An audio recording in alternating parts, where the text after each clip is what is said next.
ایک تقریب میں پھر انہوں نے اپنے ویژن کا اظہار کیا ہے کہ کسانوں کے لیے، مزدوروں کے لیے اور نوجوانوں کے لیے وہ ایک الگ ایک کارڈ جاری کریں گے جب ان کی گورنمنٹ آئے گی، تاکہ انہیں سبسڈی کے لیے بجائے مل مالکان کو سبسڈی دی جائے، شوگر مافیا کو سبسڈی دی جائے یا یوریا کے لیے سبسڈی دی جائے، وہ ڈائریکٹ کسانوں کو دی جائے گی تاکہ وہ اس سبسڈی سے اپنا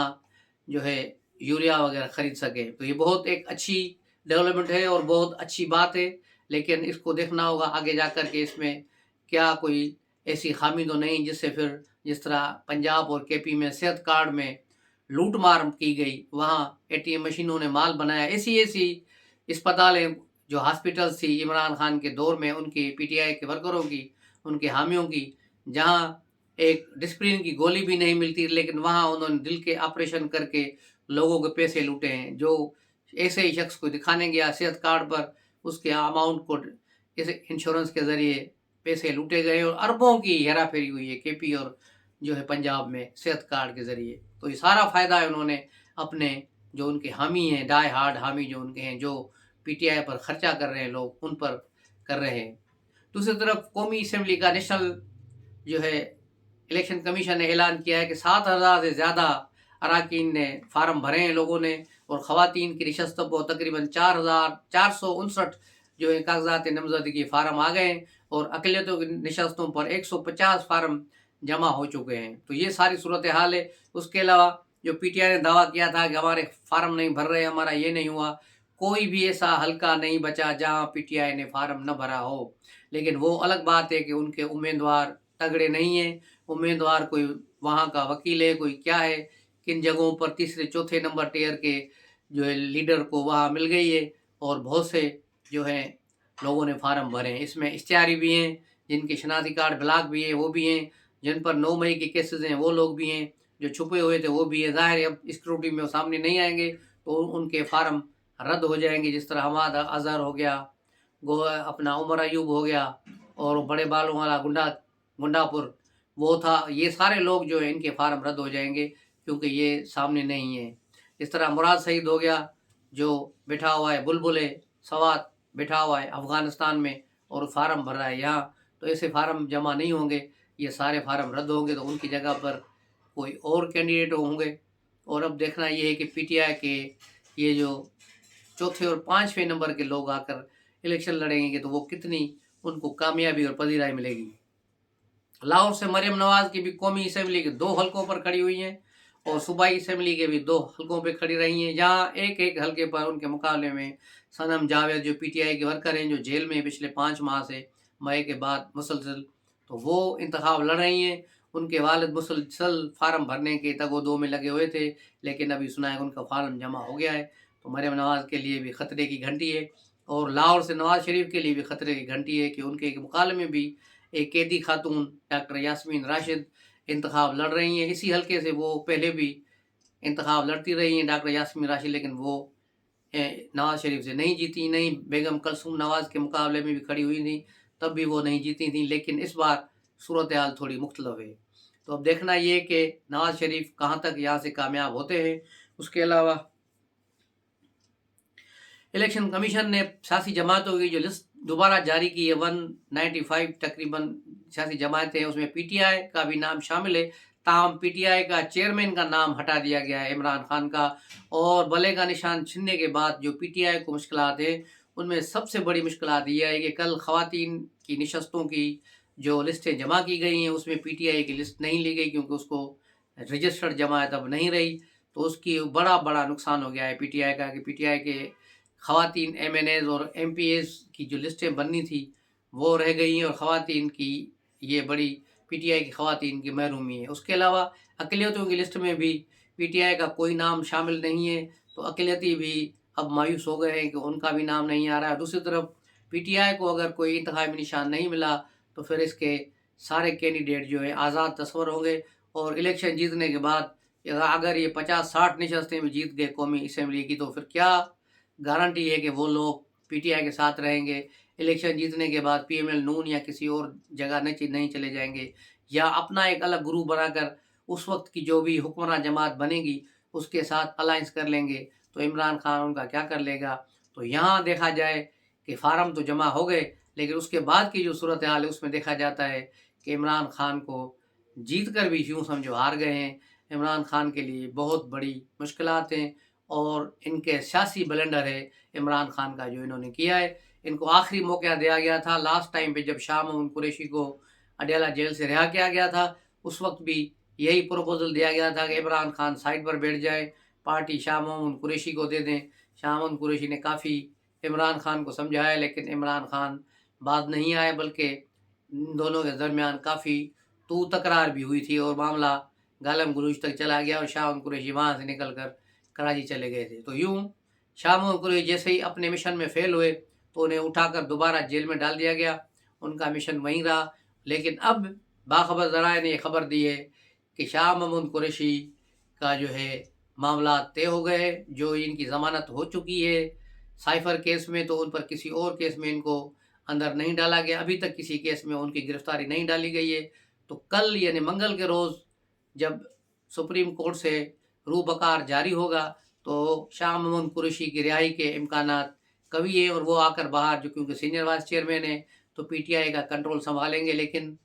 کیسے ممکن ہے، کیونکہ باہر پی ٹی آئی میں کئی گروپ بن چکے ہیں، علیمہ باجی اور گور خان کا گروپ،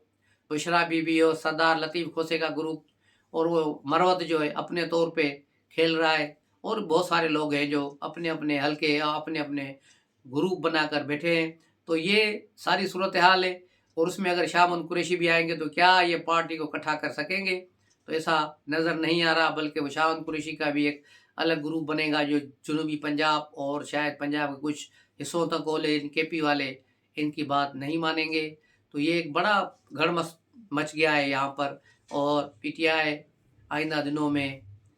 اس سیاسی منظرنامے سے ہمیں غائب نظر آئے گی۔ اس کے علاوہ بلے کے نشان پر بھی جھگڑا شروع ہو گیا ہے۔ اب استحکام پارٹی چاہتی ہے کہ بلا اس کو مل جائے، اور پرویز خٹک کی جماعت کہہ رہی ہے کہ بلا مجھے ملے، کیونکہ میرا نام ہی تحریک انصاف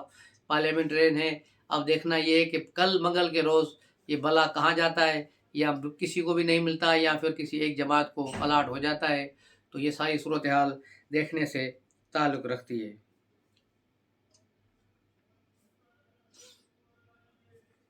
اس کے علاوہ سیاسی حکمت عملی جو چل رہی ہے، اس میں جو میں نے کل بھی ذکر کیا تھا، اس پر کافی دوستوں نے برا منایا کہ میں نے پی ایم ایل نون پر تنقید کی۔ کوئی تنقید نہیں کی ہے، یہ ساری باتیں جو ہیں کھلی ہوئی باتیں ہیں کہ نواز شریف پر بہت بڑا پریشر ہے۔ نواز شریف اس وقت سخت پریشر کے اندر ہیں، بلکہ انہوں نے تو لانے والوں کو دھمکی بھی دی کہ اگر ایسی صورتحال ہے تو میں واپس چلا جاؤں گا، کیونکہ ان سے مانگا جا رہا ہے کہ وہ زیادہ سے زیادہ سیٹیں جو ہے آئی پی پی کو دے، جو انہوں نے لندن میں بیٹھ کر وعدہ کیا تھا۔ لیکن اس وقت دیکھنا، دور سے بیٹھ کر دیکھنا دور الگ بات تھی، لیکن جب نواز شریف گراؤنڈ میں اترے ہیں تو گراؤنڈ ریئلٹی کچھ اور ہے۔ یہاں ان کو جو سامنا ہے، اپنے پارٹی کا بھی ان پر پریشر ہے کہ یہ سیٹیں ہمارے ان لوگوں کو ملنی چاہیے جو وہاں سے حقدار ہیں، جو نواز شریف کی غیر موجودگی میں جنگ لڑتے رہیں، نہ عمران خان کے دور میں تکلیفیں اور صعوبتیں برداشت کرتے رہیں۔ لیکن کسی اور کا پریشر ہے کہ نہیں، آئی پی پی کو بھی زیادہ نشستیں ملے۔ اب پی ایم ایل نون صرف 3 نشستوں میں رضامند ہوئی ہے، کہ ایک علیم خان کی، ایک جہانگیر ترین کی، اور ایک اون چودھری کو۔ ان تینوں کو ہم قومی اسمبلی 3 نشستیں دیں گے، اور تقریباً 5 نشستیں ان کو صوبائی اسمبلی پر سیٹ ایڈجسٹمنٹ کرنا چاہتے ہیں، اس سے زیادہ نہیں۔ اور کیو لیگ کے ساتھ بھی یہ 2 نشستوں پر صرف سیٹ ایڈجسٹمنٹ کریں گے، اس کے علاوہ نہیں ہوگا۔ تو اب دیکھنا یہ ہے کہ آگے جا کے ان کی یہ سیٹ ایڈجسٹمنٹ کامیاب ہوتی یا نہیں ہوتی، کیونکہ ہم نے پی ایم ایل نون کو جو انہوں نے پہلے موو کی تھی ایم کیو ایم کے طرف اور جی ڈی اے کی طرف، اس وقت بھی کہا تھا کہ پی ایم ایل نون بہت بڑی غلطی کرنے جا رہی ہے، سیاسی غلطی، کہ ابھی فارم ہی نہیں بھرے، کچھ بھی نہیں ہوا، اور یہ پہلے سے ہی ان کے ساتھ مذاکرات کر رہے ہیں اتحاد کے، اور یہ چیزیں ان کے گلے پڑیں گی، اور ایسا ہی ہوا۔ ایم کیو ایم کے ساتھ بھی ان کا الائنس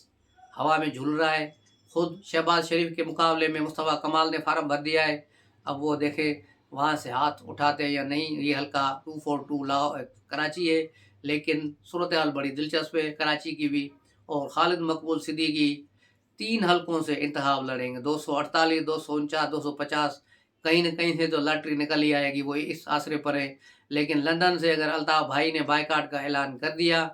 تو پھر ان کا کیا ہوگا، ان کو کیا پذیرائی ملے گی، اور تحریک لبیک اور جماعت جو اہل سنت کراچی ہے وہ بھی MQM کا ووٹ توڑنے کے لیے بےتاب ہے. وہاں بھی یہ صورتحال ہوگی. اور اس کے علاوہ PTI کا ووٹر کہاں جائے گا؟ PTI کا بھی ووٹ ہے. اگر وہاں لولا لنگڑا امیدوار PTI کا ہوگا تو ظاہر PTI کے ووٹ وہاں جائیں گے، تو MQM کے ووٹ لامحالہ کم ہو جائیں گے.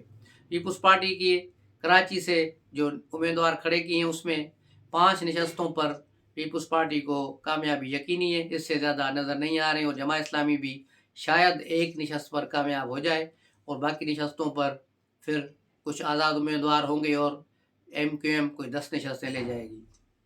تو یہ کراچی کی صورتحال، سندھ کی صورتحال بدستور ویسی کی ویسی ہے. یعنی پیپلز پارٹی کا کنٹرول ہے، پورا فل چل ماحول ہے سندھ میں، لیکن پنجاب میں PML نون کے لیے وہ چل ماحول ابھی تک پیدا نہیں ہوا. شیخ رشید نے بھی آج اپنے کاغذات نامزدگی کے حوالے سے ریٹرننگ آفیسر کے سامنے پیش ہوئے. ان کے فارم بھی بحال ہو گئے ہیں. باہر آ کے انہوں نے کہا کہ وہ اصلی ہے، نسلی ہے اور عمران خان کے ساتھی ہیں، ان کو نہیں چھوڑیں گے. نام تو انہوں نے نہیں لیا لیکن اشارہ ان کا اسی طرف تھا تاکہ PTI کا ووٹر اس کی طرف جو راغب ہو. لیکن جیل سے جو صورتحال نظر آئی ہے، عمران خان اس پر سخت ناراض ہیں اور اپنے ورکروں کو کہا ہے کہ وہ یہاں فارم بھریں. اور ہو سکتا ہے کہ PTI کے لوگوں نے وہاں فارم بھرا ہو، کسی نے کسی وکیل نے، ابھی تک ایسا نام ابھی سامنے نہیں آیا. جیسے ہی صورتحال کلیئر ہوگی ہم آپ کے سامنے مزید چیزیں سامنے لائیں گے. تب تک کے لیے اجازت دیجیے. السلام علیکم.